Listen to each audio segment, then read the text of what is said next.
Boa noite. Alegria muito grande estar com vocês nessa noite, celebrando o aniversário da casa, 35 anos. Parabéns aos trabalhadores, aos frequentadores da casa. Muito importante celebrar o aniversário da instituição, porque é uma forma de nós dizermos àqueles que nos antecederam quanto foi valioso o trabalho que eles nos legaram. Muitos já passaram por aqui, dedicaram-se a esta casa, e é por essa dedicação que ela está assim, tão bonita e acolhedora.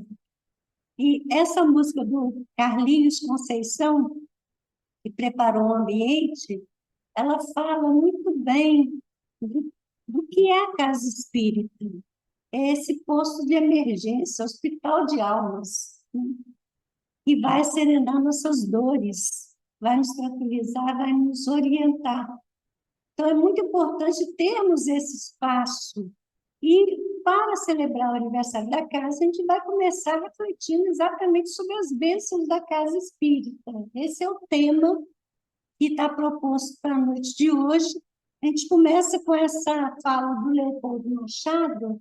Ele comenta que a casa espírita deve ser clube de espiritualidade para os grandes e escola para crianças e jovens.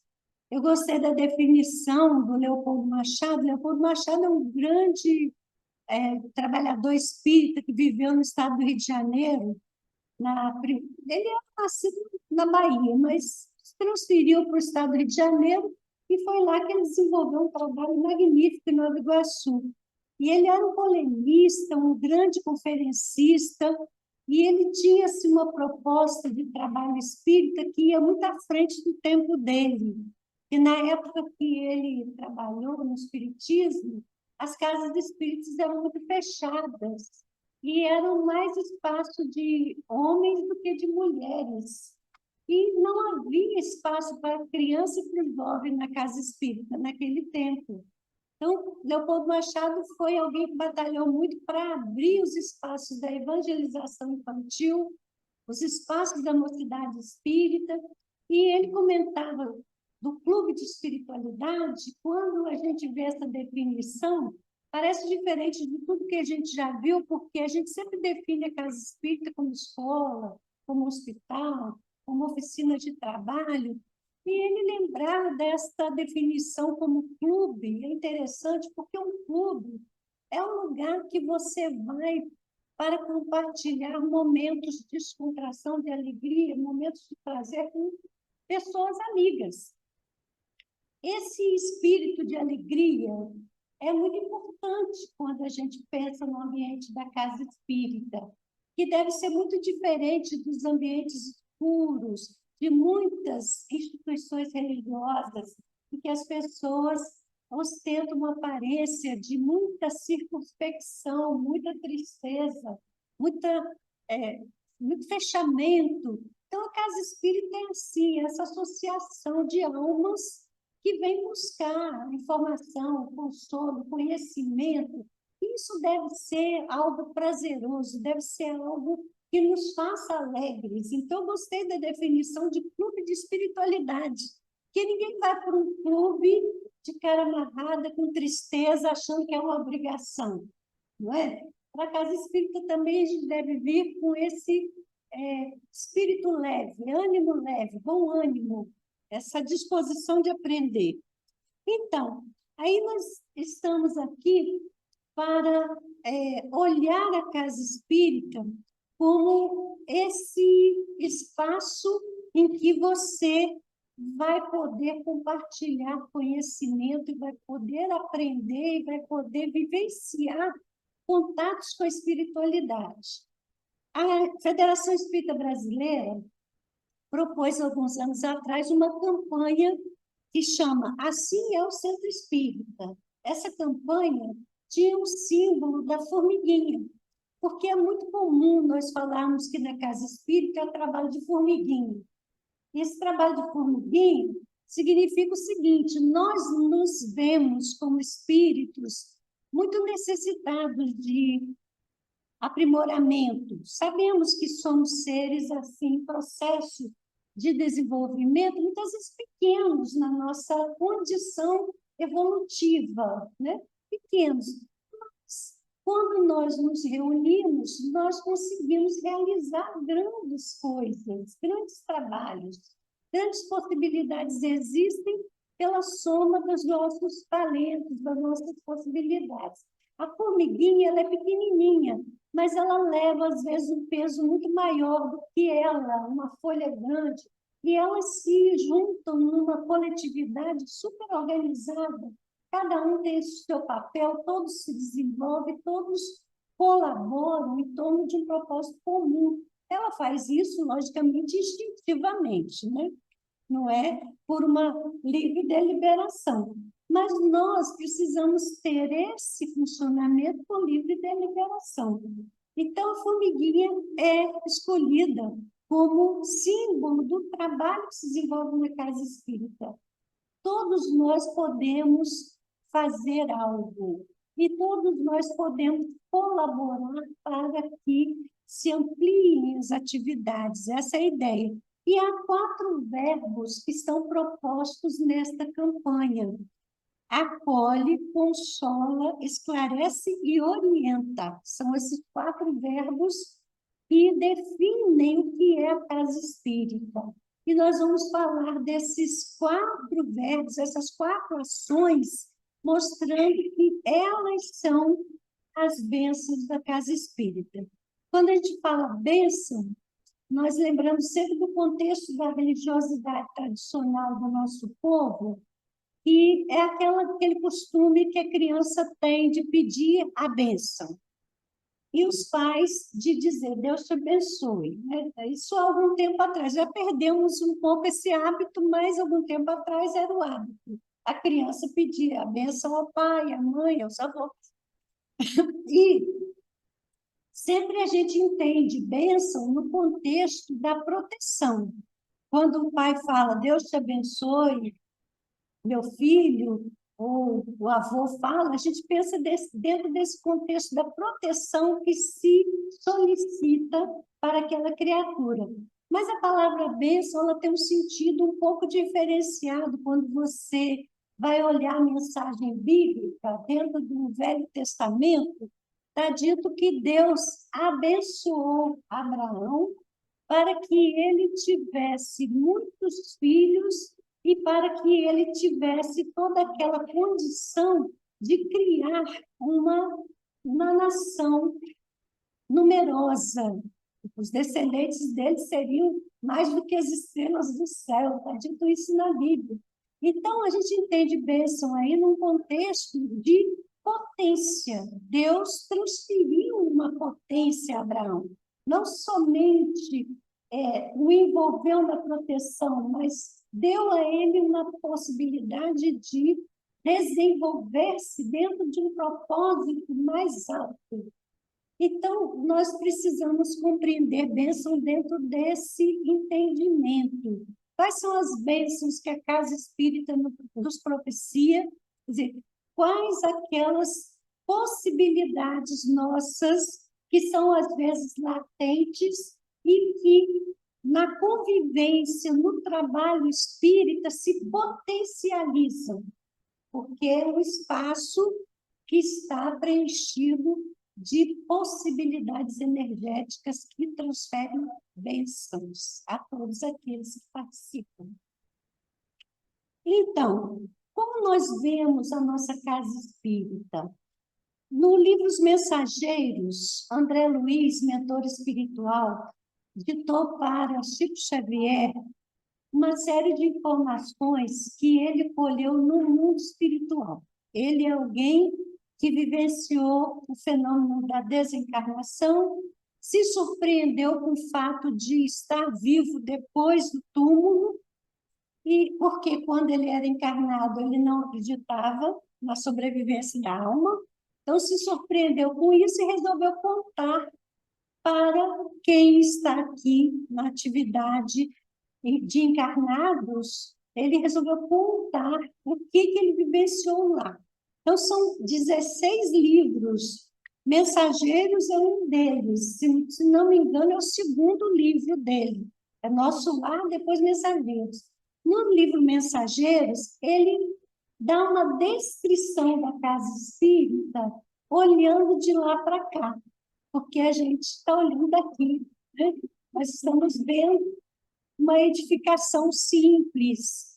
Por mais simples que seja o ambiente da casa espírita, quando você olha de lá para cá, você vai ter uma visão diferenciada. André Luiz, ele está vindo da esfera espiritual para uma tarefa específica na crosta terrestre, e ele está vindo visitar uma casa espírita situada no Rio de Janeiro, na cidade do Rio de Janeiro. E ele nos descreve um aspecto preocupante do que ele via nas vias públicas. Ele observava, ele vinha acompanhado de um mentor espiritual. Ele observava nas vias públicas a presença de muitos espíritos inferiores transitando nas ruas junto com os encarnados. E ele percebia também umas nuvens escuras que estavam permeando as ruas e penetrando nos edifícios. E ele pergunta ao mentor o que são aquelas nuvens escuras. O mentor descreve para ele que aquelas nuvens são matéria mental negativa, inferior, e é produzida por muitas pessoas na irradiação de sentimentos inferiores. Então, as pessoas que estão com raiva, com ódio, sentimento de vingança, com mágoa, essas pessoas estão irradiando. E a irradiação de muitas pessoas desse mesmo teor se combinam formando essas nuvens. E ficou preocupado porque ele também obteve a informação de que estas substâncias, esta energia, ela penetra as edificações e ela é absorvida pelo ser humano, pelos poros. Os seres absorvem essa forma de vibração. E elas são vibrações que não produzem bem-estar. São vibrações que podem trazer, inclusive, fatores que disparam patologias. E ele fica preocupado até o momento em que eles se aproximam da casa espírita que eles iam visitar. Aí ele descreve o ambiente cheio de luz. Aí ele sente um alívio quando ele se aproxima, porque esta instituição, embora simples do ponto de vista da edificação material, ela está cercada de luzes.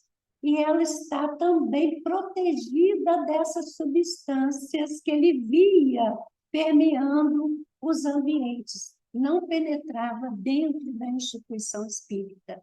Ela tinha uma corrente magnética de proteção por fora de toda a instituição. E os espíritos mal intencionados não tinham autorização de entrar dentro daquele edifício, daquela edificação. Então, você vê como que do lado de lá a coisa muda. Ele disse que aquela casa parecia um castelo de luzes. Do ponto de vista do nosso olhar, não tem nada que diferencie esse edifício do outro edifício. Mas, do ponto de vista da energia que permeia o ambiente, é tudo diferente.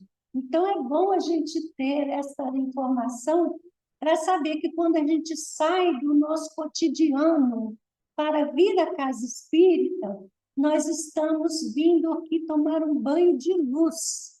Nós vamos receber uma energia diferenciada. E toda aquela a absorção de fatores energéticos complicadores, isso vai se dissipar, porque é igual óleo com água, não se combina.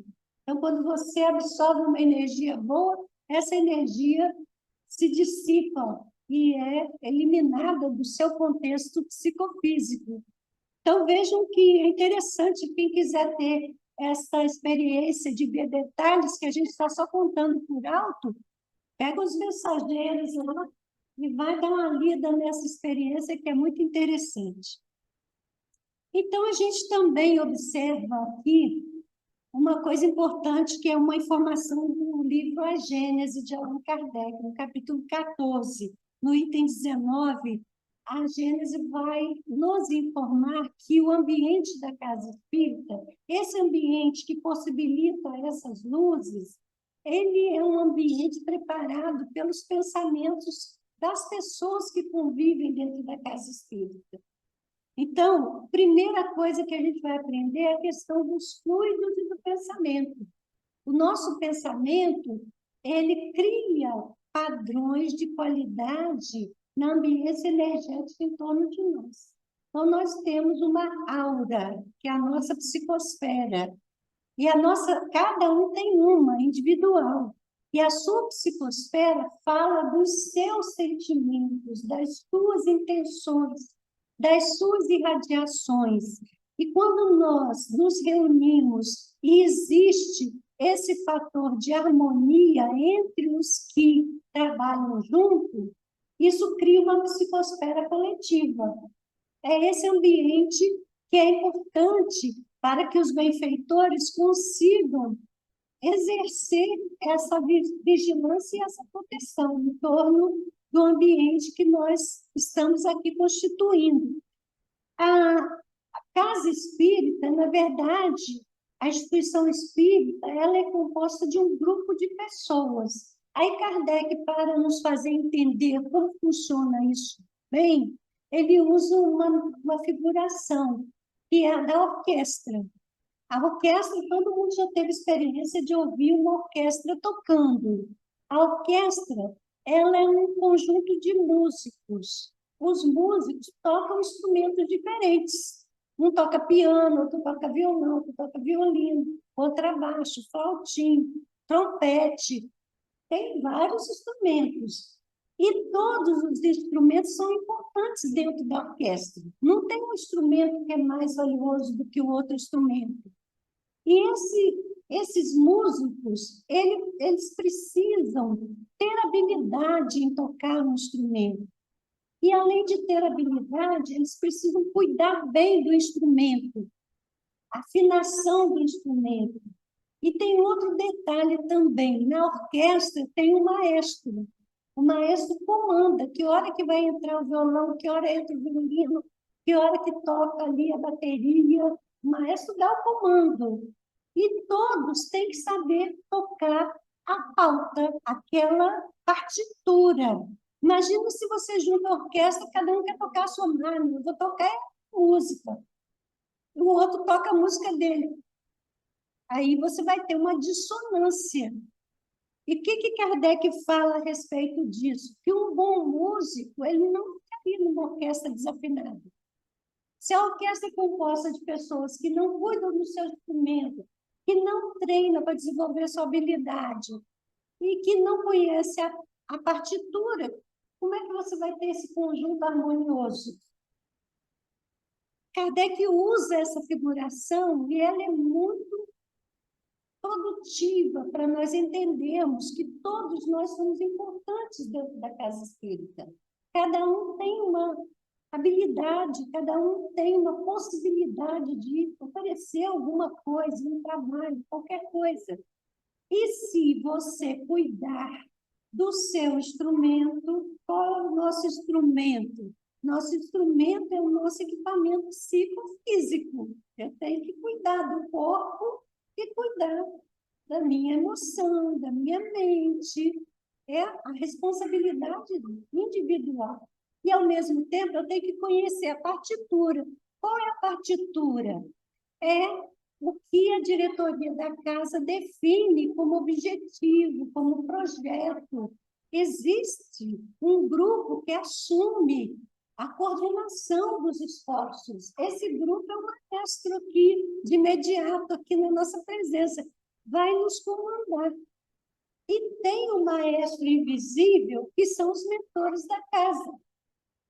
O que acontece quando a orquestra está toda desafinada? os maestros invisíveis, eles vão deixar esse grupo, vão procurar um grupo afinado, porque não tem como trabalhar se as pessoas não estão intencionadas a fazer um trabalho. E os espíritos nunca nos pressionam, nunca eles são prepotentes. Eles propõem, aconselham, orientam, dão um tempo, mas se de tudo o grupo não se afina, eles deixam o grupo e vão buscar outras possibilidades de trabalho. Então, por isso Kardec fala, um bom músico não vai ficar participando de uma orquestra desafinada, né? Aí a metáfora é muito interessante. Então, essa advertência aqui precisa estar na nossa mente.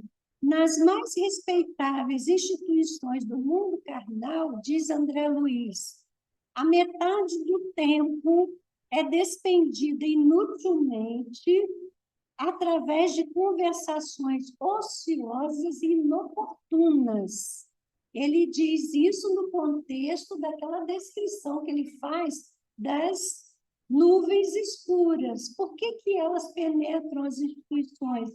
Porque as instituições mais respeitáveis, vamos pensar, instituição mais respeitável, uma escola, uma universidade, um hospital, são instituições muito respeitáveis, mas se a conversação no contexto é mal conduzida, e ele diz que mesmo nessas mais respeitáveis, metade do tempo é perdida com conversação que não ajuda, que não gera um fator de edificação. Então, eles dizem que toda conversação prepara acontecimentos de conformidade com a sua natureza. Se você conversa coisa que seja útil, construtiva, você está preparando fatores energéticos construtivos. E o contrário também é real. Se você conversa ociosidades, fofocas, críticas, você está criando um padrão no ambiente que não agrega, que não ajuda. E aí a gente colocou aqui que a gente precisa analisar a conversa no âmbito da instituição em que nós estamos prestando o nosso serviço. Será que o assunto que eu quero falar é importante? Será que esse assunto é compatível com o ambiente? Será que o objetivo dessa conversa é bom? Qual o objetivo dessa conversa? Então, se nós tivermos uma preparação que inclua essa avaliação de tudo aquilo que nós queremos veicular através da palavra, na convivência de trabalho, nós vamos levar para esse grupo aquela conversa edificante. Então, a ausência de qualquer palavra menos digna e a presença de fatores verbais edificantes facilitam a elaboração de forças sutis, nas quais os orientadores divinos encontram acessórios para se adaptarem de algum modo às nossas necessidades na edificação comum.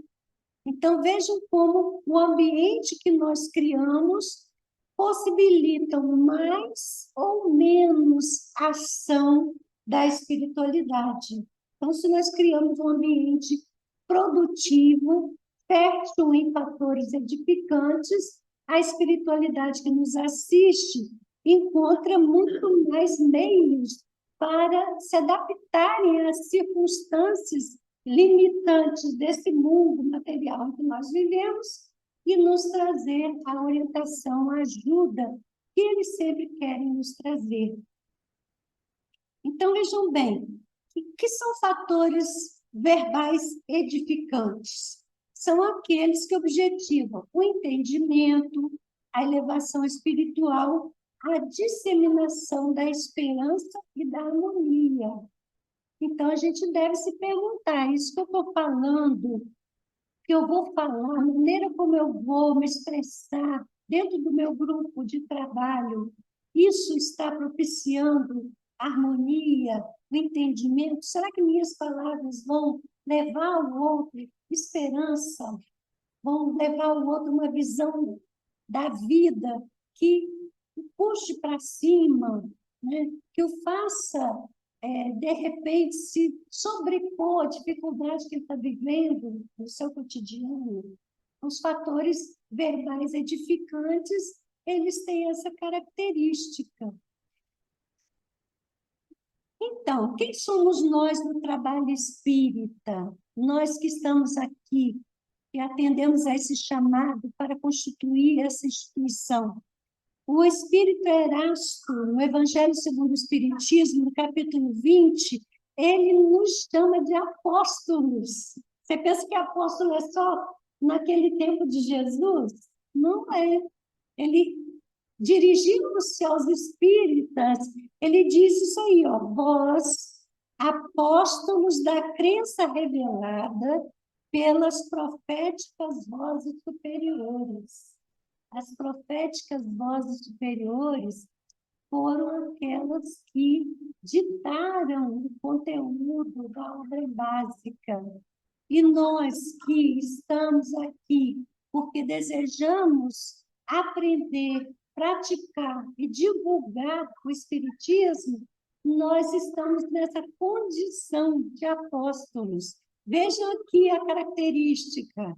Aquele que procura o estudo espírita com seriedade, perseverança, animado de firme e sincera vontade de desenvolver os seus próprios potenciais para colaborar na divulgação da mensagem espírita ao mundo, pode ser um apóstolo dos tempos modernos. Então, nós podemos e devemos desenvolver esse trabalho de divulgar. A divulgação se faz pela palavra escrita e falada, mas ela se faz muito mais pelo nosso exemplo.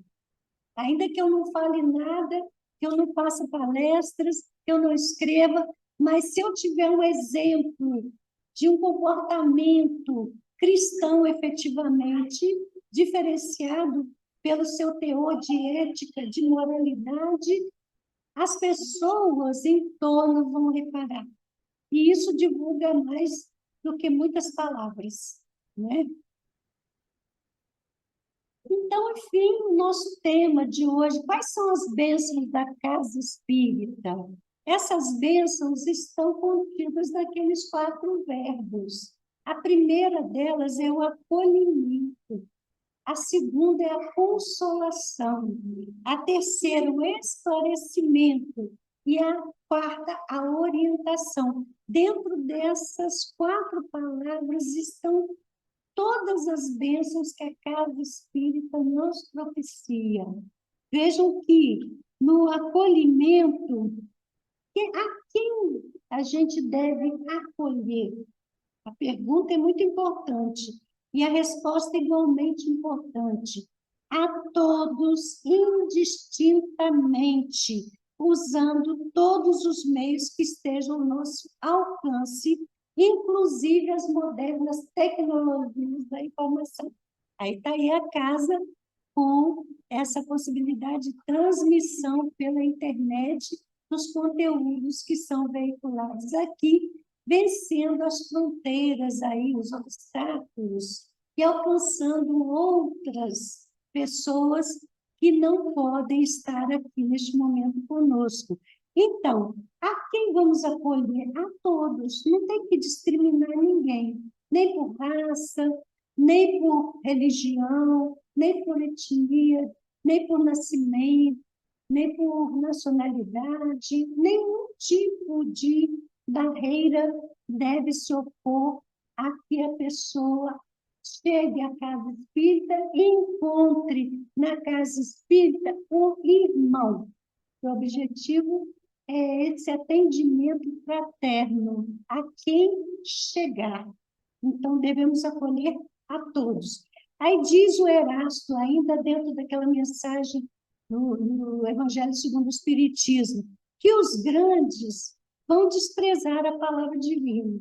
Muitas vezes as pessoas que estão imbuídas do orgulho da sua posição social, da sua condição financeira, muitas vezes essas pessoas não se dispõem a essa tarefa que se desenvolve na casa espírita. Por isso que Erasto fala, os grandes desprezarão muitas vezes essa possibilidade. Mas, e os eruditos, aqueles que acham doutores, né?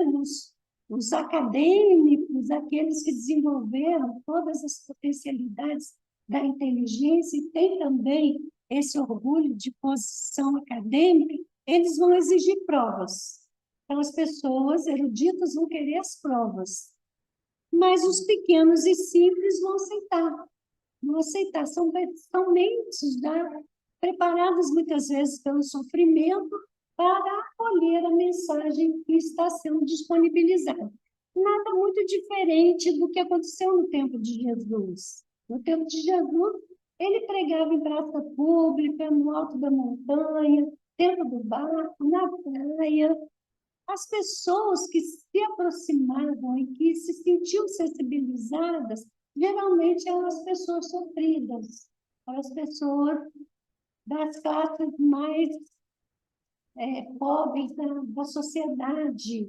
Os fariseus, os saduceus, os escribas, que eram pessoas bem colocadas economicamente, academicamente, naquele momento histórico, eles também não aceitavam, não se permitiam, exigiam provas, estavam sempre questionando Jesus, querendo montar armadilhas para pegar Jesus em contradição, para aprisionar Jesus. Então, nada muito diferente ao longo dos tempos, né? Então, o que Erasto estamos dizendo? Nós abrimos as portas e vamos ter atitude paterna de acolhimento a quem chegar.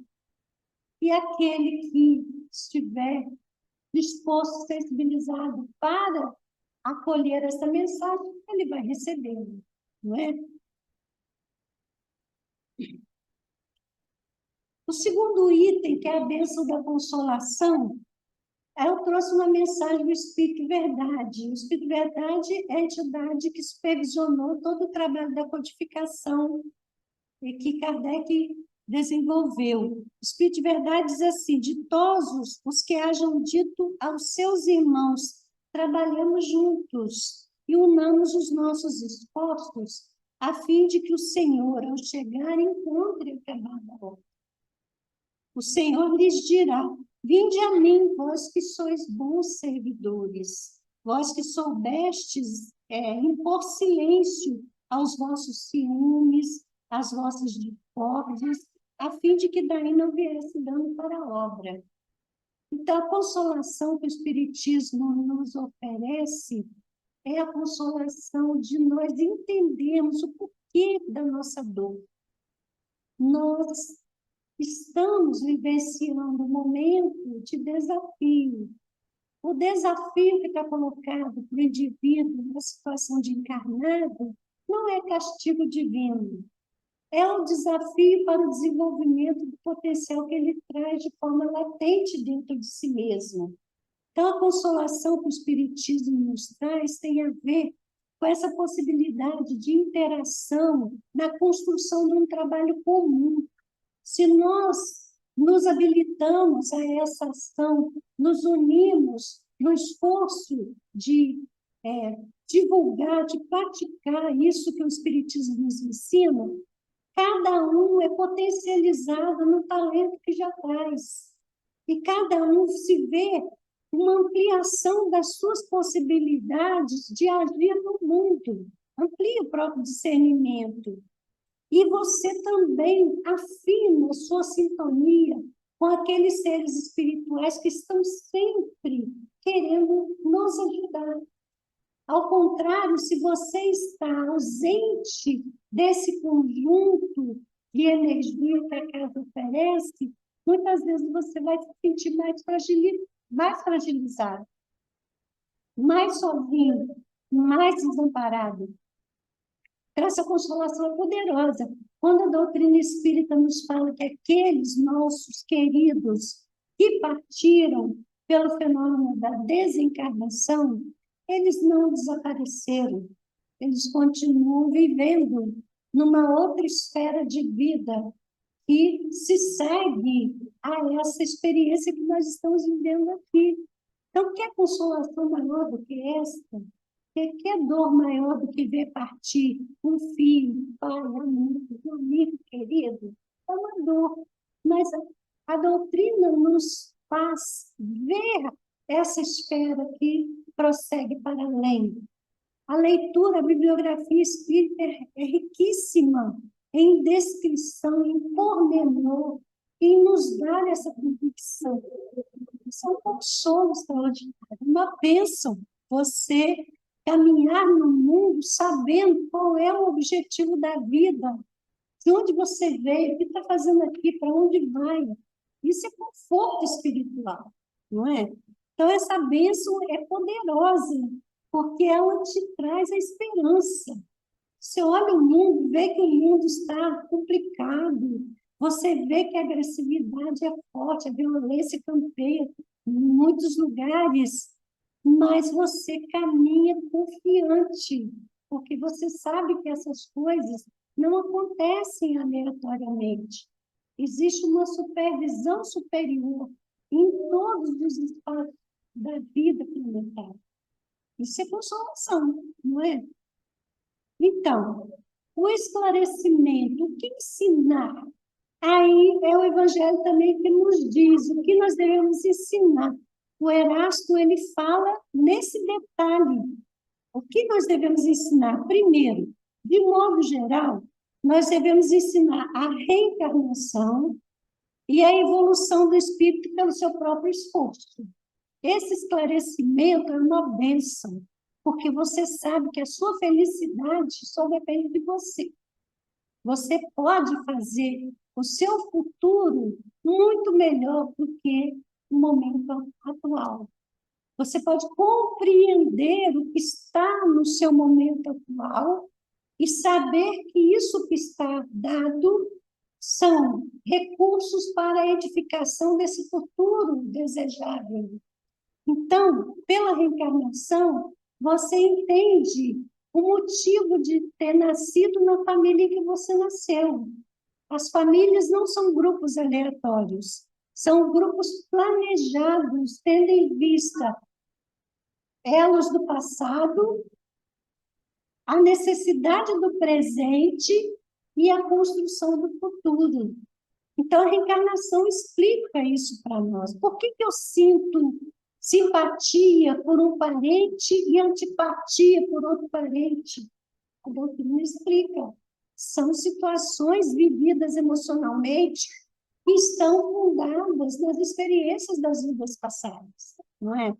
Então, e você, pelo seu próprio esforço, supera a dificuldade presente na edificação desse tempo novo. É isso que nos esclarece em relação ao nosso momento atual, às nossas possibilidades futuras.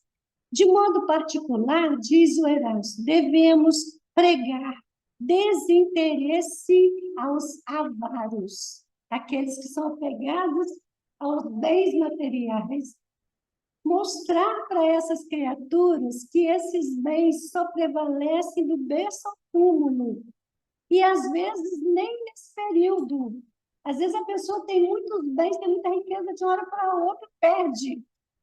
Deus sabe o ritmo da experiência de cada um, mas o bem material, ele é transitório, então não tem motivo para o apego. O desinteresse é a maneira de, não que você vai jogar fora o que você tem, é que você vai usar o que você tem, tendo em vista todo o aprendizado que esse patrimônio te confere, e todo o bem-estar que é possível construir com ele para aqueles que te rodeiam também. Isso é o desinteresse, não é? A abstinência aos dissolutos. O dissoluto é aquele que está viciado nas coisas do consumo imediato da vida material, viciado em álcool, viciado em comida, viciado em sexo. Então, qual a maneira da pessoa vencer isso? Abstém-se de usar, né? Vamos equilibrar a nossa experiência cotidiana. mansidão aos tiranos, principalmente tiranos domésticos. Aí Kardec diz assim, tem muito homem que fala assim, aqui eu mando e sou obedecido. É. O pai de família, o patriarca, né? Ele tem esse discurso, aqui eu mando e sou obedecido. E Kardec coloca um acréscimo assim, e ele esquece de dizer, e sou detestado, porque ninguém gosta de opressão, ninguém gosta de imposição, ninguém gosta de tirania, não é? Então, dizer para aqueles que estão exercitando esse tipo de atitude, a necessidade de amansar o coração, em suetude aos tiranos domésticos e aos déspotas. Deve-se empreender verdadeira campanha contra a injustiça, o privilégio e o apego aos prazeres materiais. Então, a casa espírita, ela já desenvolve muitos trabalhos nesse sentido. O trabalho de uma campanha de alimentos, por exemplo, é o trabalho de oferecer àqueles que estão na carência material um equilíbrio para buscar que essa balança não seja tão desigual. Quando você utiliza os espaços da casa espírita para fazer uma orientação profissionalizante, por exemplo. A gente conhece lá em Vitória uma instituição que está fazendo esse tipo de ação.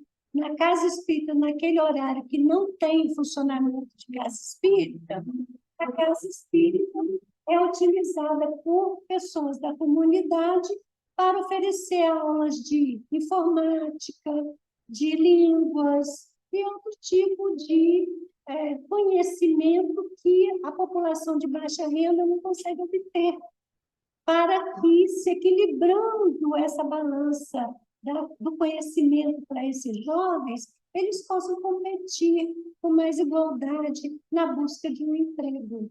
Então, são meios de fazer, não é campanha do tipo que a gente vai sair pela rua com alto-falante e falando, pregando contra a desigualdade. São pequenas ações que vão promover suprimento aos mais fragilizados socialmente, na medida da nossa possibilidade de fazer, não é? Então, nós temos aqui um esclarecimento até para nós mesmos, como desenvolver os programas da Casa Espírita, para colaborar dentro desse propósito de criação de uma sociedade regenerada. Porque o mundo de regeneração não vai ser um mundo em que a desigualdade é como está colocada no presente, de forma nenhuma, não é? A orientação é um aspecto importante. Às vezes, ainda que nós sejamos espíritas, ainda que nós tenhamos o conhecimento do Evangelho, há determinados momentos da nossa vida que nós nos vemos diante de encruzilhadas, não é? Eu vou fazer assim, vou fazer assim, vou fazer assim. Como que eu faço para resolver uma questão? Quem pode me ajudar a sanar um determinado problema? Como escolher a minha próxima ação? Muitas vezes a vida nos coloca nessa condição. A orientação que a doutrina nos dá, ela tem até a possibilidade de ser bem concreta, porque quando a Casa Espírita desenvolve um trabalho de correio fraterno, vamos dizer assim, com o mundo espiritual, você pode pedir uma orientação. E os espíritos vão escrever a respeito da questão fundamental que você não percebeu, você não visualizou. Pode ter certeza que eles não vão dizer faça isso, faça aquilo outro. Não, porque a escolha do que fazer é nossa, mas eles vão te dar um contexto que vai te mostrar efetivamente o que está paralisando o seu passo e o que pode favorecer a melhor decisão que você conseguir. Se não tem esse trabalho, de psicografia, nesse sentido da orientação, esteja certo de que, quando você está na casa espírita e você funciona através da oração, pedindo essa ajuda espiritual, no seu desdobramento do sono físico, os seus mentores vão te dar esse encaminhamento. Então, essa orientação vem através de um livro que alguém te empresta, através de um abraço de um amigo dentro da casa espírita, uma conversa, às vezes, despretensiosa. Por quê? Um é intuído a dizer para o outro aquilo que o outro está precisando ouvir. Então, essa orientação está presente na casa espírita. E aí a gente traz para vocês uma fala de André Luiz também muito interessante. Olha como que André Luiz define os palestrantes, aqueles que estão fazendo palestras na casa espírita. Ele define assim, ó, os expositores da boa palavra podem ser comparados a técnicos eletricistas. Olha que definição mais inusitada. Eu nunca consegui definir como um técnico eletricista.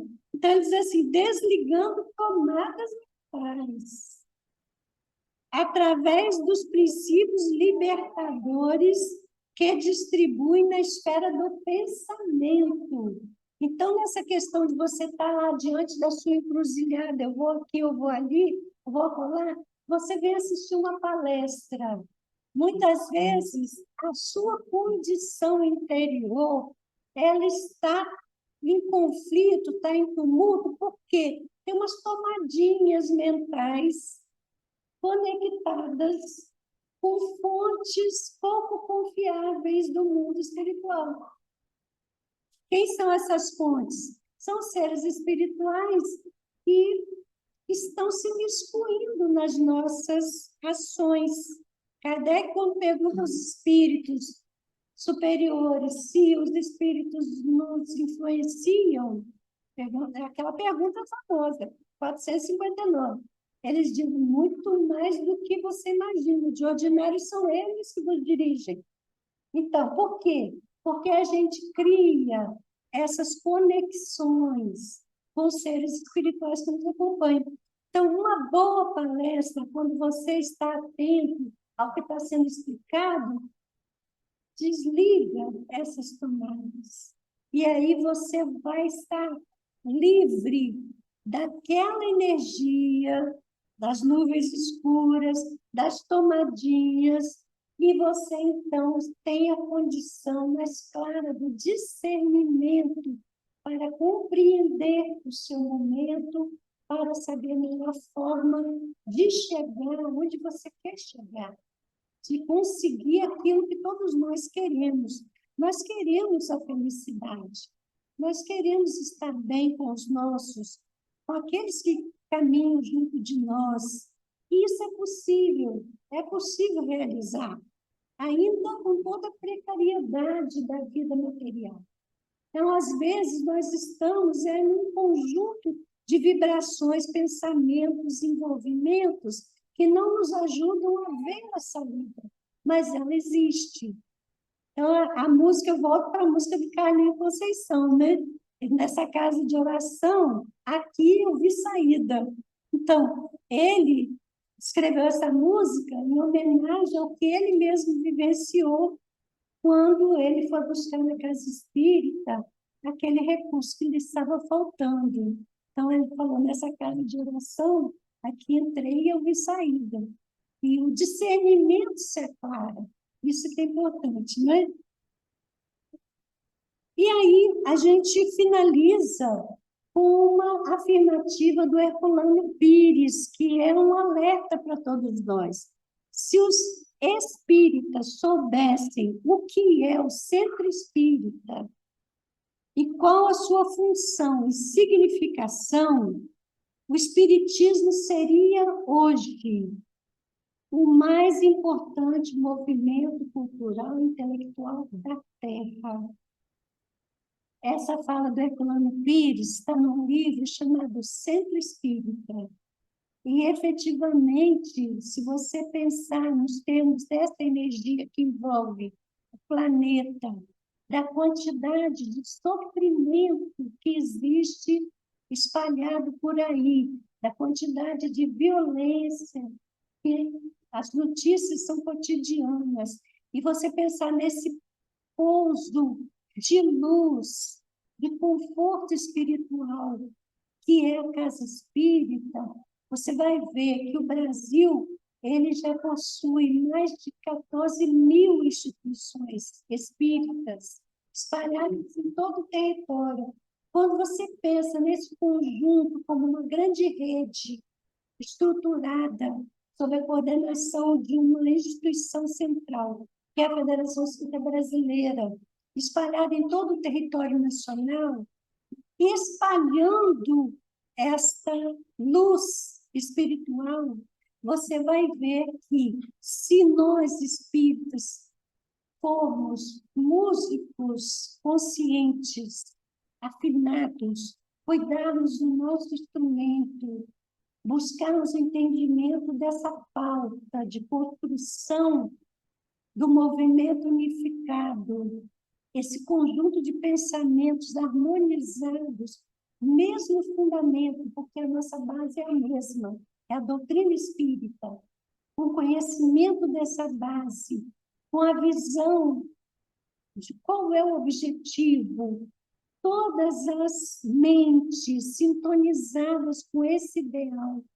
de vivenciar esse evangelho, que é o roteiro de luz que Jesus trouxe, e o Espiritismo nos ensina a compreender com perfeição, esse número de instituições que já existe no Brasil muda o Brasil, muda o cenário espiritual, porque cria a diferença significativa no plano das energias desse país. E esse país, então, vai cumprir a sua meta histórica. Ele será para o mundo a representação dessa vivência. Somos poucos, mínimos. Estatisticamente, somos poucos.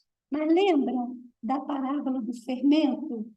Se você pensar na massa, que é uma quantidade grande, pensar na colherinha de fermento, mas quando essa massa é submetida ao calor do forno, se tiver o fermento, ela cresce. Faz toda a diferença. Por mínimos que sejamos, a nossa pequena contribuição ela é potencializada, multiplicada, assim como Jesus, 5 peixes, né? E 2 pães. Ele multiplicou e alimentou uma multidão inteira. Essa dádiva que nós trazemos, da nossa contribuição, por menor que seja, a esse conjunto, é multiplicada pelas mãos abençoadas de Jesus para gerar esse ambiente, essa psicosfera plena de fatores edificantes e de possibilidades construtivas que transformarão a vida de muitas pessoas. Então, fechando aqui, muito meu abraço carinhoso, muito feliz de estar aqui com vocês, retomando esses contatos presenciais depois do castigo, né, de ficar no cantinho do pensamento por 3 anos. Nós estamos mais do que preparados para valorizar a possibilidade do abraço, do olhar, da presença. Nada substitui esse momento em que todos reunidos aqui geramos essa energia de paz que a gente espalha por esse ambiente, que ela transcenda essas paredes e possa abençoar a muitos. Recebemos as bênçãos desta casa e nós também temos a possibilidade de abençoar aqueles que conosco convivem. Muito obrigada pela atenção de vocês. Muita paz a todos.